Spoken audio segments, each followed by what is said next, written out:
Dr. Shapiro, what is a trauma center? The trauma center is a hospital which defines trauma based on the population that it serves. And there are several levels of trauma centers defined by the state and the American College of Surgeons. So although that sounds very complex, the state and the American College of Surgeons work together to define what those are. So for instance, a level 1 trauma center has research, residence, education, things like that. A level 2 trauma center, like the level 1 trauma center, sees over 1,200 patients a year, which is really minimal. St. Alphonsus, sees well above that, and we have the depth of resources that makes us a trauma center, which includes not just the trauma surgeons, which really play kind of a small role in it. It's everybody else that makes the trauma center. And so the everybody else includes the nurses who are experienced in trauma, an ICU that's experienced in trauma, radiologists and written in the procedures that they can perform. The OR is ready at any moment to accept a trauma patient to the OR. And then things like devices that we have. And devices help augment the care that we deliver to the trauma patient. And what type of injuries do you typically see in a trauma center?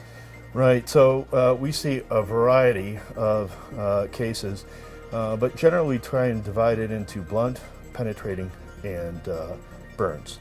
So thermal injuries are things that are like boiling water, boiling oil, or even cold injuries that we see here in the winter with frostbite, frost nip, things of that nature.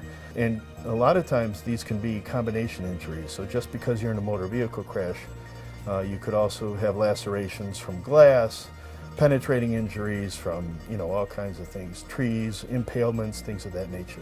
Okay, and what type of area does the St. Alphonsus Trauma Center serve? Let's talk about how far your reach is.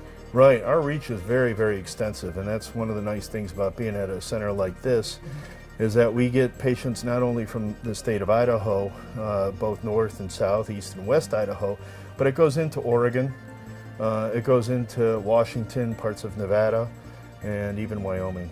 Why is it important that they seek care at a trauma center, and when should they do that?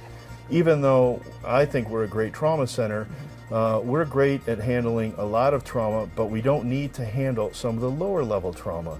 And I think that's where our other hospitals in the St. Alphonsus system, such as Nampa, really augment the care that we deliver our patients.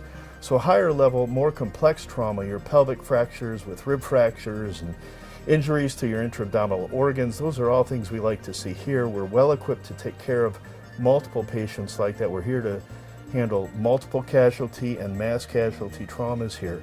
Low-level traumas like a fracture to a single extremity or things like that, and even some mildly complex like a splenic injury could probably be handled quite well at St. Alphonsus Nampa, and it doesn't overburden us or overtax our system so that we can continue to care for the higher level trauma patient. And what makes the St. Alphonsus Trauma Care Center here a regional leader when it comes to this type of care?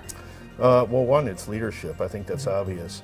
We're very interested in supporting trauma throughout the entire state. Both the chief and the leadership, administrative leadership here, are very interested in helping all the other hospitals that may not have the capacity to handle some of these patients. We bring them in. We also perform education outside of our trauma center, and we support other hospitals trying to build their level of care. So it goes into things like teaching advanced trauma life support. It goes into education for rural trauma and things of that nature. So that's what makes, I think, this place special is the leadership within the Division of Trauma as well as our administration. And why is it important, too, with that type of leadership to educate the community like that? I think there's some reciprocal effects that we get on the other end. In other words, if we go out there and we help EMTs, we help the ski patrol, we help the police force and firefighters, wherever they ask for our help, we will provide education, and they get an idea of not only what the injuries are, but what to expect, what to expect in transport. I would go as far as to say our success is built at the point of injury when pre-hospital EMS, law enforcement, firefighters from what they do, they give us a chance for a successful outcome for their patient. But they know that when it comes to trauma, we are the leaders, but we support them as well. You know, not every case is a perfect case. And I think they're very open to feedback if we can deliver it well, and they ask us for the feedback. So it really is, it goes hand in hand.